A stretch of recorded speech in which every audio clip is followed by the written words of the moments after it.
Bagaimana dengan orang-orang yang mengaku ustadz atau kiai? Apa ini? Mereka memakai ayat-ayat Al-Quran dalam meramal. Ini dari mana ini? Ayat Al-Quran dipakai meramal. Saya belum pernah temukan ada Al-Quran bisa dipakai meramal ini. Kalau ini pun dilakukan sama dia, dan ternyata ayat-ayat Al-Quran itu, dia biasanya gini, umumnya dukun-dukun dan penyihir itu, mereka kalau mau mengelabui pasiennya, kalau orang ini ada sedikit condong ke agama, dia ingin dengarkan baca ayat, misalnya Qul a'udzu birabbil falaq, dia keraskan sedikit suaranya di situ. Nanti kalau sudah masuk ke mantranya, suaranya hilang, disembunyikan sama dia, sehingga orang terkelabui seakan-akan oh ini juga baca ayat. Padahal sebenarnya bukan itu, mereka menyihir. Yang saya tahu alhamdulillah, para ustadz, para kiai yang benar-benar Rabbani, patuh kepada Allah subhanahu wa ta'ala, memahami agama ini yang benar, tidak mungkin mereka pakai Al-Quran untuk meramal, mustahil. Karena Al-Quran bukan ramalan, Al-Quran sebuah informasi pasti. Nggak ada yang tidak jelas. Umat sebelum kita, kejadian yang sedang kita lalui, apa yang akan terjadi akan masa depan, semuanya jelas. Yang berlalu sudah dibuktikan tentang kaum-kaum yang disiksa oleh Allah, gitu kan. Kemudian ada situs-situsnya, ada peninggalan-peninggalan seperti Fir'aun, ya, seperti Namrud, banyak peninggalan, ada peninggalannya. Kemudian yang terjadi sekarang, syariat yang kita sedang terapkan ada, kita tahu mana hukum halal haramnya Allah, lalu masa depan ke surga neraka juga sudah disampaikan. Gak ada ramalan di situ. Untuk apa dia pakai meramal nih? Itu sudah jelas ini cuma menunggangi istilah suci ustadz atau kiai. Saya melihat ini istilah ini sangat luar biasa ya. Istilah ini adalah istilah yang kita anggap orang itu sudah sampai pada tingkat sangat dekat dengan Allah, punya ilmu agama sehingga kita berikan gelar ini. Sayang sekali ya kalau ada orang yang menyalahgunakan ini kemudian tidak ditindaklanjuti, mestinya di follow up, ditindaklanjuti dan diperingatkan, bahkan dicabut gelar dari dia. Dari mana dia dapat gelar-gelar ini? Jangan terlalu murah diberikan kepada semuanya orang ini. Jadi Allah alam yang saya tahu tidak mungkin. Kalau dia betul-betul ustadz atau kiai yang benar, dia tidak mungkin jadikan Al-Quran sebagai alat ramalannya. Bolehkah kita minta untuk diruqyah? Saya sudah pernah jawab ini ya. Tidak ada masalah. Enggak ada masalah. Ya, kalau ada pendapat yang mengatakan hadis 70.000 dari umatku tidak masuk surga tanpa hisab, di antaranya tidak minta diruqyah, itu pendapat yang mengatakan bahwasanya ini maksudnya memang tidak minta untuk diruqyah. Tapi ada pendapat lain yang mengatakan tidak, bukan itu yang dimaksud. Yang dimaksud di sini tidak minta diruqyah berhubungan dengan kata-kata sebelumnya. Tidak.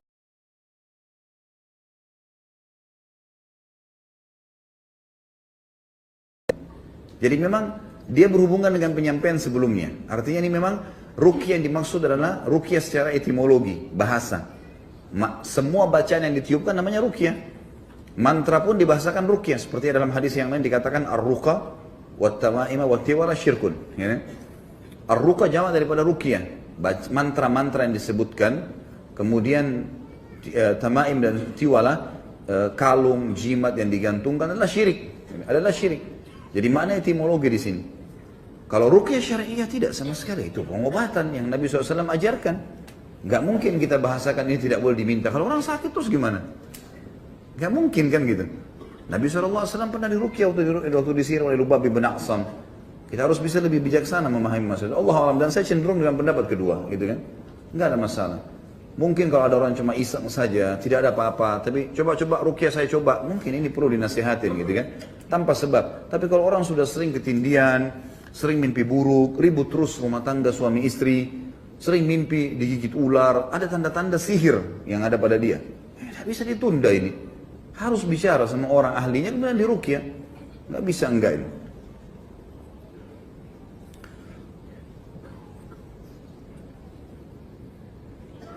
Bagaimana hukum konsultasi dengan ustadz yang sering memberikan terapi dengan ayat Al-Quran yang ditulis dan direndam dalam air dan sejenisnya, membuatkan ayat Al-Quran dan disimpan dalam dompet?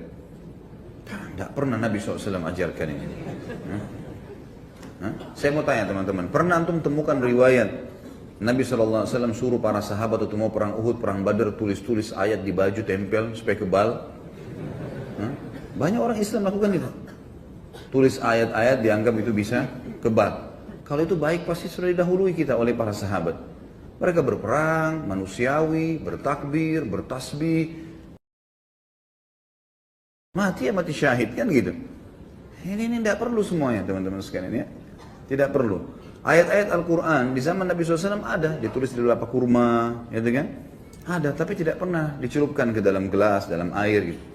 Yang ada, kalau dalam metode ruqyah memang ayat Al-Quran dibacakan ke dalam air lalu ditiupkan, itu ada. Itu memang ada, tapi kalau kayak gini dikatakan tadi kertas dicelupkan di dalam air atau potongan ayat Al-Quran ditaruh dalam dompet, ini tidak pernah ada anjuran. Al-Quran itu bukan ditaruh di dompet. Hah? Baca, dibaca, bukan ditaruh di dompet. Atau Al-Quran kecil sekali tidak jelas apakah itu benar Al-Quran atau tidak. Lalu digantung-gantung di leher. Ini tidak pernah ada contoh gitu kan. Tapi kalau tetap ada orang mengotot lakukan, ya hak dia, silahkan. Daripada nanti dikira saya lagi nyerang gitu kan. Ya silahkan lakukan semaunya deh gitu kan. Saya mengingatkan apa yang saya tahu lebih baik dijauhi. Karena ini tidak pernah ada contoh dari baginda Nabi SAW. Dan Alhamdulillah Islam sudah jelas. Rasulullah SAW sudah jelaskan semua, maka tidak perlu kita tambah dan kurangi. Pak Ustadz, saya bekerja di gedung yang liftnya tidak ada angka 4, 13 dan lainnya. Bagaimana saya harus bersikap sebagai seorang muslim? Tidak usah diyakini, jangan ikuti keyakinannya orang yang punya building. Karena mereka anggap orang angka 4 itu angka sial. Tidak ada sial dalam Islam. Tidak ada dalam Islam itu, gitu kan? Yang ada, hari lebih baik dari hari yang lain. Iya, waktu lebih baik dari waktu yang lain. Tempat lebih baik daripada tempat yang itu ada. Seperti misalnya hari Jumat lebih baik daripada hari yang lain, gitu kan? Itu jelas. Sepertiga malam lebih baik daripada waktu-waktu yang lain sepanjang hari. Mekah dan Madinah, Aqsa lebih baik daripada tempat yang lain. Itu ada. Tapi sial nggak ada. Makanya kata Nabi SAW, La tasubbud dahr. Allah SWT berfirman dalam hadis qudsi riwayat Bukhari, La tasubbud dahr fa innid dahr. Jangan pernah kalian mencaci maki atau menyalahkan waktu karena aku penciptanya, kata Allah. Jangan katakan sial, gitu kan? Hari Selasa dianggap di Indonesia hari sial, nggak benar ini. Jadi kalau ada orang kecelakaan hari Selasa, nah kan hari Selasa, nggak ada hubungannya. Kenapa hari Selasa? Panas nggak bisa, bulan Muharram bulan suci. Tinggal pas. Belajarlah ilmu yang benar, gitu kan? Ada syariat yang sudah jelas. Apa itu khurafat? Apakah benar itu adalah nama seseorang yang diculik ke alam jin, lalu setelah beberapa lama dikembalikan ke alam manusia? Dari mana ini? Ini yang disampaikan oleh antum itu khurafat. Khurafat itu kebohongan, kedustaan. Ini yang ditulis dari contohnya, ini khurafat. Alhamdulillah terjawab sendiri. La ilaha illallah.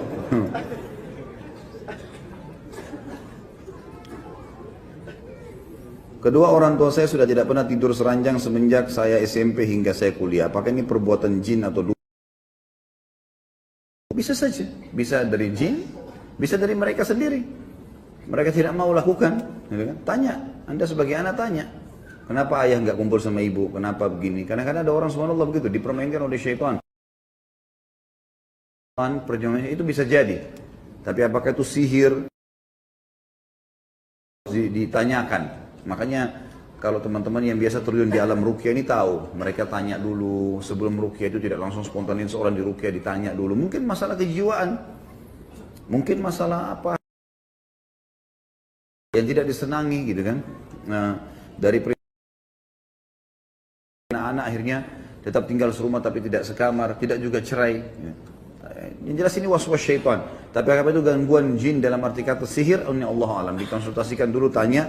Kalau ada tanda-tanda itu, misal setiap kali, misal ibu antum tanya, ibu kenapa? Kalau dia bilang, saya setiap kali lihat ayah kamu selalu benci. Itu contoh, itu tanda-tanda ada sihir. Ada sihir berarti. Tanpa sebab, tiba-tiba benci, tidak suka, atau melihatnya jelek sekali. Padahal sebenarnya tidak seperti itu. Nah, itu semua tanda-tanda. Maka harus ditanyakan. Ini untuk menjawabnya butuh dikonsultasikan kedua orang tua antum. Tanyakan dulu, kemudian baru bicarakan pada teman-teman yang sudah ahli di bidang masalah ruqyah. Sebenarnya info apa yang dicuri di langit? Apakah info yang dimaksud adalah Lauhul Mahfuz? Pernahkah ada riwayat jin yang berhasil mencuri info tersebut? Hadis Bukhari itu. Itu jelas ada. Yang dicuri adalah informasi tentang kejadian keesokan hari. Saya sudah pernah jelaskan itu kan. Jadi kalau besok ini mau terjadi apa, malam ini Allah yang maha tinggi dan maha suci menyampaikan kepada pemikul arsy lalu menyampaikan kepada seluruh penghuni langit, maka penghuni langit membagi tugas, menjalankan tugas masing-masing dari malaikat yang mengatur kadar udara, kadar air, yang mencabut ruh, yang meniupkan ruh, yang segala macam, mengurus lautan, mengurus pohon-pohon, populasi manusia, populasi hewan-hewan. Ini kan butuh pekerjaan.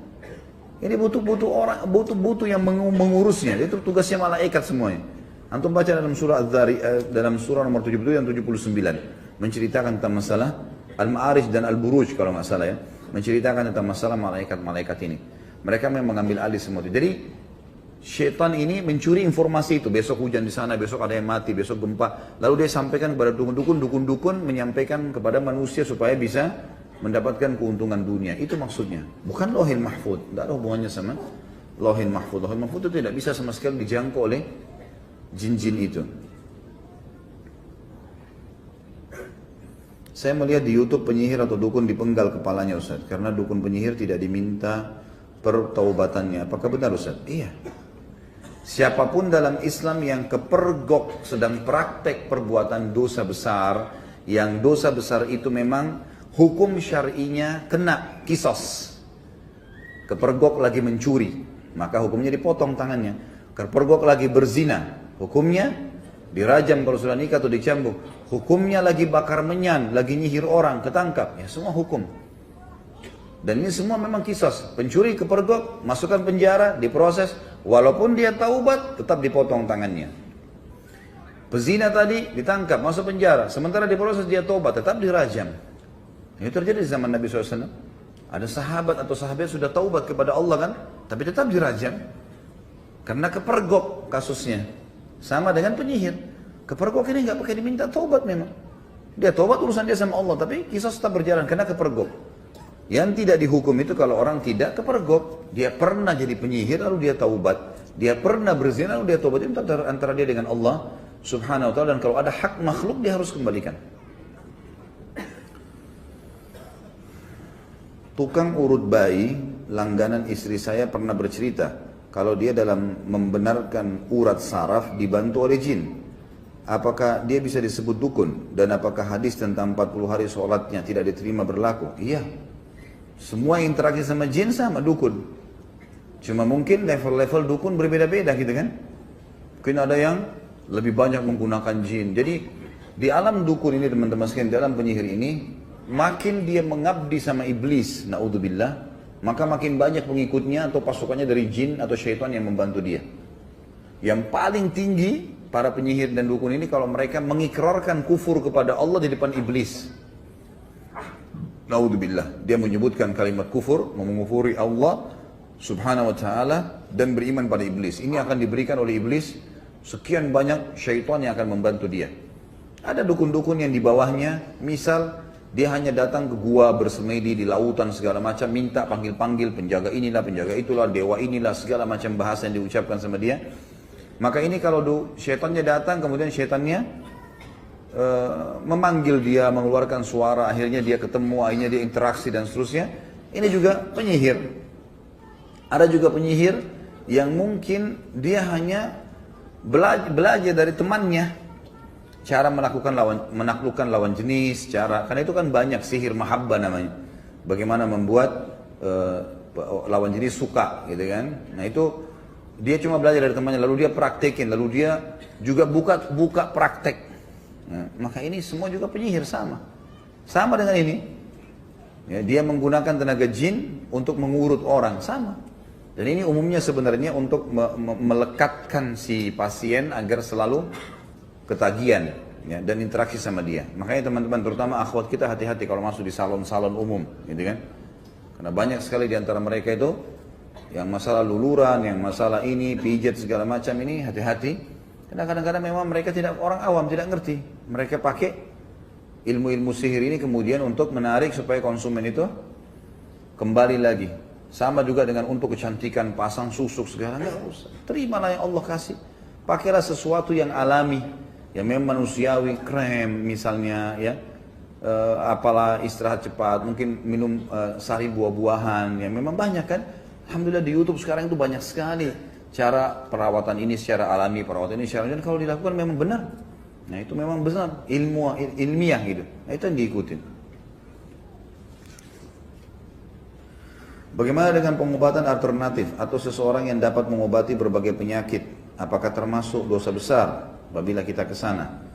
Saya tidak bisa memvonis langsung semuanya ya, tapi umumnya bahasa alternatif ini butuh dilihat kembali. Biasanya digunakan pengobatan alternatif oleh orang-orang yang kita lihat keadaannya. Kalau dia memang model-modelnya dukun, gitu kan, ya sudah berarti dia ke dukun. Karena pengobatan alternatif ini kadang-kadang juga dipakai. Ya, misalnya kalau orang mungkin ada orang yang tukang urut, murni biasa saja dia ngurut urat, memang dia refleksi ya. Nah, kemudian dikatakan dia pengobatan alternatif, tidak ada masalah. Kalau tidak ada pelanggaran agama, boleh-boleh saja. Boleh-boleh saja masalah itu. Tapi kalau yang dimaksud sini adalah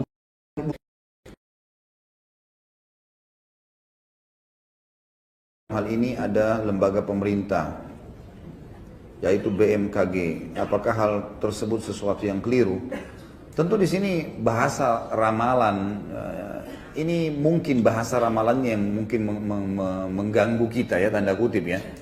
Padahal sebenarnya kalau seseorang sesuai dengan ilmu pengetahuan manusia, besok sudah masuk hujan karena mendung terjadi begini-begini secara ilmiah. Nah, itu bukan ramalan itu. Bukan ramalan itu. Sebenarnya itu ya mungkin bisa lebih baik perkiraan, bahasanya lebih baik. Karena ramal ini dalam bahasa agama memang sensitif sekali, gitu kan. Saran saya lebih baik diganti. Kan saya juga tahu kalau salah perkiraan cuaca kan bisa dipakai ya. Nah itu lebih tepat perkiraan, tidak ada masalah. Tapi ramalan ini memang sudah masuk ke alam-alam yang tidak benar tadi, ya. Alam-alam orang-orang yang tidak pintar dan seterusnya ini harus dijauhi.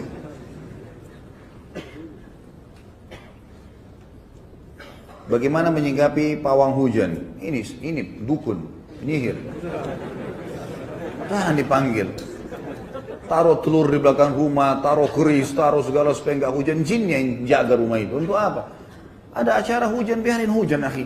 Rahmat dari Allah. Kenapa memang? Pasang tenda, gitu kan. Masuk dalam ruangan. Kalau lebat sekali hujan, tunda hari lain. Bisa. Jangan dipanggil. Pawang hujan ini dukun. Nggak boleh sama sekali. Haram dalam Islam. Walaupun mereka pakai bacaan-bacaan Al-Quran ya, jangan dipercaya. Paling sedikit itu tanam telur di belakang rumah, taruh apalah batu kerikil sekian banyak dan segala macam khurafat semuanya. Apakah mendatangi dukun urut juga tidak dibenarkan? Saya pernah mengalami patah tulang dan berobat melalui dukun urut. Bagaimana hukum pengobatannya karena proses penyembuhannya tidak dapat diterima akal sehat? Apakah ada sihir di dalamnya? Ini sama juga butuh rincian tadi saya. Ada orang murni alami, seperti misalnya orang olahraga tiba-tiba kejang betisnya, lalu kemudian diurut sembuh, bisa terjadi kan? Refleksi bisa terjadi. Orang sakit kepala diurut sembuh, ya, itu insya Allah tidak ada masalah. Tergantung ini dia pakai apa nih? Kayak tadi misalnya. Alangkah baiknya kalau memang ada teman-teman yang langganan dengan tukang-tukang urut, biasanya gitu ada yang dipanggil ke rumah gitu kan, ya mungkin sesama jenis laki-laki sama laki-laki, mungkin bapak-bapak teman-teman ikhwah capek lalu ada langganannya, boleh ditanya muslim ya misalnya, terus kemudian ditanya bagaimana ini, apa ini sebenarnya yang dilakukan ini, urut apa, oh ini refleksi pak murni gini, ada gunakan jin, enggak ada, ya sudah alhamdulillah kita tanya, enggak masalah.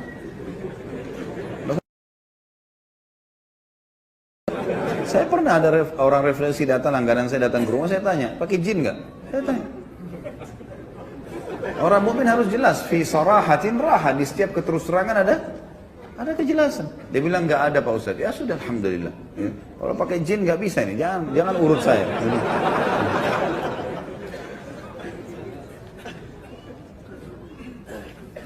Bagaimana solusi untuk menghentikan kebudayaan yang bertentangan dengan syariat? Saudara saya ini dua pertanyaan ya. Tentu teman-teman sekalian, semenjak Anda atau Antum sudah belajar agama Islam, apalagi ikut kajian-kajian sunnah yang insya Allah kita usahakan murni kembali kepada wahyu Al-Quran dan sunnah, ada dalilnya kita kerjakan, tidak ada kita tinggalkan teman-teman sekalian, maka sudah harus difahami bahwa tradisi dan kebudayaan seorang muslim adalah Islam itu sendiri. Islam itu sendiri. Mulai sekarang jadikan Islam sebagai budaya antum, sebagai tradisi antum. Makannya makan Islam, pakaiannya pakaian Islam, pernikahannya pernikahan Islam, semua Islam. Yang bertolak belakang dengan Islam, kebiasaan suku saya kalau lagi acara telanjang pakai kain daun-daun saja nari-nari. Tinggalkan. Tidak bisa. Jangan dibilang ini budaya kita. Ya ini hati-hati, tidak bisa dikatakan. Dan tidak, apa gunanya kita pertahankan? Kita pamerkan pada dunia, oh kalau di Indonesia ada orang yang telanjang, kan tidak mungkin. Ya, secara rasional saja gitu kan. Artinya bukan saya suruh hapus dan tanpa pertimbangan, tidak. Karena ini jauh lebih baik. Seorang muslim harus jadikan Islam sebagai tradisi dan kebudayaannya. Makanya setelah Jazirah Arab dan para sahabat masuk Islam, semua tradisi jahiliyah ditinggalkan. Semuanya. Nggak ada lagi bagi mereka kecuali Islam itu sendiri. Jadikan Islam sebagai tradisi, jangan tradisi diislamkan. Ini yang bahaya nih.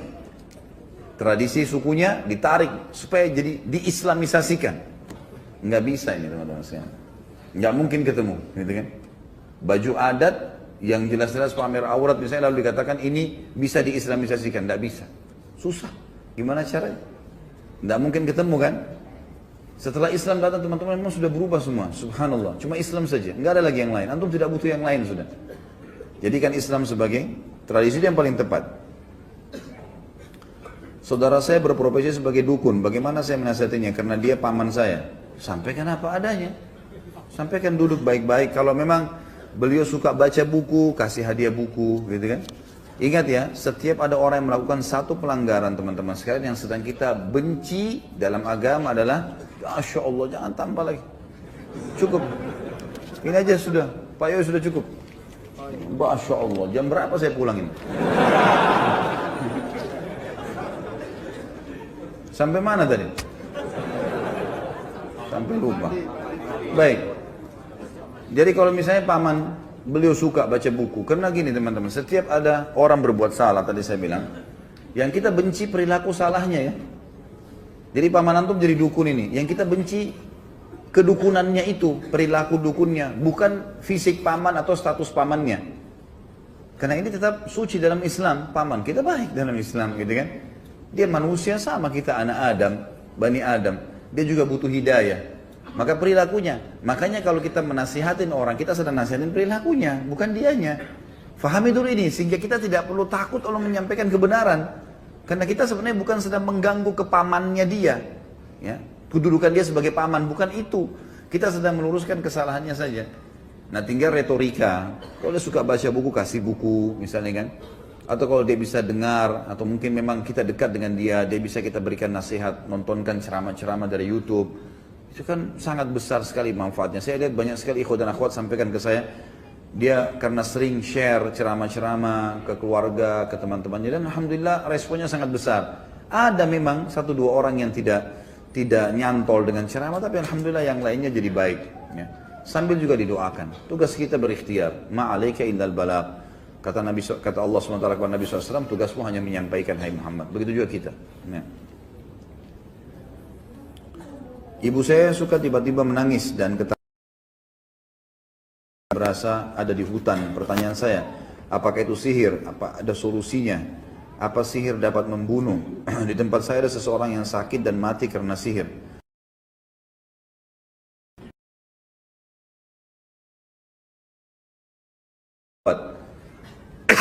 Solusinya ruqyah. Ruqyah syariah saya sudah pernah dan saya sering pandukan. Bisa beli buku Pustaka Ibnu Umar kecil, buku kecil Rp10.000 dan pernah saya bawain contohnya di sini. Judulnya Doa-Doa Ruqyah. Beli buku itu, kantongin, baca. Baik suruh ibu baca sendiri atau antum yang bacakan. Ibu dengerin saya ya, kemudian bacain. Insya Allah itu akan dengan niat baik. Ingin menyembuhkan itu bisa. Apakah sihir bisa membunuh? Sihir bisa menjadi penyebab terbunuhnya seseorang, tapi matinya seseorang karena ajal. Makanya ada orang kena sihir sampai 20 tahun, 30 tahun nggak mati-mati karena memang ajalnya belum datang. Seperti tabrakan menjadi penyebab orang mati, tapi dia bukan mati karena tabrakannya, mati karena ajalnya. Karena pada saat itu, walaupun dia tidak tabrakan, dia akan mati. Begitu keyakinan seorang mukmin. Tapi ini bisa jadi penyebab saja. Mimpi. Bagaimana hukum ini?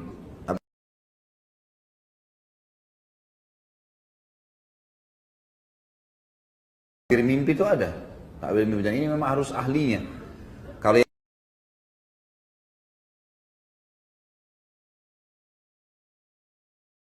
Wasallam, jangan kalian ceritakan sembarangan mimpi kalian pada seseorang karena bisa terjadi seperti dia takbirkan.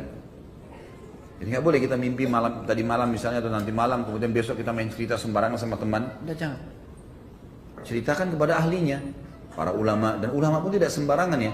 Di kalangan tabi'in saja banyak sekali ulama-ulama besar, tapi tidak pernah, saya pribadi, mungkin sebatas ilmu saya ya, saya tidak pernah menemukan dari kisah Atha bin Abi Rabah, Sa'id bin Musayyab, kemudian beberapa ulama lain seperti Iyas al-Muzani dan yang lainnya, tidak pernah saya temukan mereka menakwilkan mimpi. Tapi saya temukan ada di antara mereka menakwil mimpi dan itu tidak banyak, seperti Hasan Basri dan Muhammad bin Sirin, rahimahumullah. Ini ada di antara mereka memang yang tugasnya itu.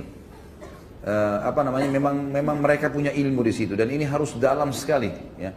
Orang penakwil mimpi itu harus betul-betul memahami Al-Quran, memahami hadis Nabi SAW. Karena semua mimpi-mimpi itu akan dikembalikan kepada dalil-dalil ini. Seperti Hasan Basri pernah kedatangan 2 orang yang mimpi azan. Lalu Hasan Basri bilang kepada keduanya, berikan saya waktu seminggu. Hasan Basri suruh datang Jumat depan, waktu itu hari Jumat. Lalu Hasan Basri selama seminggu terusurin. Ditemukanlah orang yang pertama ini muadzin di masjid. Dia mimpi azan dan dia muadzin. Yang satu ternyata ditelusuri oleh Hasan Basri, diam-diam ditemukan orang ini terkenal suka mencuri barangnya orang. Maka pada saat datang Jumat depan kata Hasan Basri kepada muadzin, kau akan haji tahun ini. Sesuai dengan firman Allah, wa'adzim finnas yawmal hajjil akbar. Ada kalimat wa'adzim finnas. Dan kumandankanlah, panggillah orang untuk haji, mengerjakan haji. Gitu kan? Ini waktu Allah SWT berfirman kepada Ibrahim AS. Kemudian yang kedua kata Hasan Basri, kau akan mencuri dan akan dipotong tanganmu. Sesuai dengan firman Allah dalam surah Yusuf. Wa'adzana mu'adzinun ayyatuhal iru innakum lasarikun. Dan memanggil, dikumandangkanlah suara untuk memanggil saudara-saudara Yusuf bahwasanya kalian mencuri. Dan terbukti betul seperti apa yang Hasan Basri takwilkan terjadi. Ibnu Sirin lebih dalam menjelaskan masalah takwil mimpi dalam buku beliau, memang khusus itu. Judulnya memang Takbir Mimpi. Ya. Saya temukan di Indonesia sudah diterjemahkan. Saya tidak ingat itu hari penerbitnya apa, tapi ada seperti kamus mimpi. Cuma saya tidak menyarankan ikhwah membeli dan akhwat buku ini, karena nanti akhirnya setiap mimpi buka kamus itu ya. Mimpi sedikit buka lagi, mimpi sedikit buka lagi. Tapi di pembukaannya saya kasih ilmunya dalam situ tuh ada pembukaan disampaikan Ibnu Sirin. Orang yang menakwil mimpi itu ada kriterianya, hafal Al-Quran, tahu Al-Quran, hafal isinya, tahu hadits Nabi SAW sehingga dia bisa pertemukan, gitu kan? Karena memang beliau menyebutkan juga kalau seseorang lagi hadapin masalah misalnya, dan ini disebutkan juga oleh Abu Dawud dalam Sunan Nabi Dawud, pernah kami pelajari tingkat 3 kuliah masalah takbir mimpi. Itu kalau seseorang mimpi misalnya dia naik kapal dalam sebuah masalah dia, kemudian kapal itu berhasil membawa dia ke sebuah daratan, berarti dia akan keluar dari masalah yang sedang dia hadapi. Misal diambil daripada kejadian Nuh alaihissalam yang diselamatkan oleh Allah dengan kapal. Jadi dia menakwilkan seperti itu. Tapi Hasan Basri memberikan poin penting, Ibnu Sirin memberikan poin penting bahwasanya tidak boleh menakwilkan mimpi ahli maksiat, tidak masuk dalamnya, tidak paham Al-Quran, tidak paham sunnah, ahli maksiat, ya, tidak boleh sembarangan takbir mimpi ini. Dan juga orang harus selain paham Al-Quran dan sunnah harus paham tentang kondisi dan lokasi yang sedang dia ada. Misal contoh, dikasih contoh oleh beliau, kalau seseorang mimpi gajah misalnya, di wilayah yang gajah dihormati, emang gajah dianggap tunggangan yang bagus gitu loh, maka berarti dia akan mendapatkan kebaikan. Tapi kalau dia mimpi gajah di wilayah yang gajah sering dibunuh ya, atau dimusuhi, maka berarti ada masalah yang akan dia hadapi. Seperti itulah ya. Jadi memang ini butuh bab khusus gitu ya. Dan Allah alam saya melihat ini lebih baik orang tidak membuka dirinya untuk itu. Ya, karena membuka pintu ini butuh ilmu yang sangat dalam. Lebih baik dia menjelaskan hukum-hukum syar'i yang lain. Dan berarti teman-teman ikhwah juga jangan nonton itu ya. Saran saya tentunya ya, saya tidak menyalahkan siapa yang sedang menyampaikan, karena terus terang demi Allah saya nggak tahu ini acara apa, siapa yang menyampaikan saya tidak tahu. Cuma saya membahasakan secara global.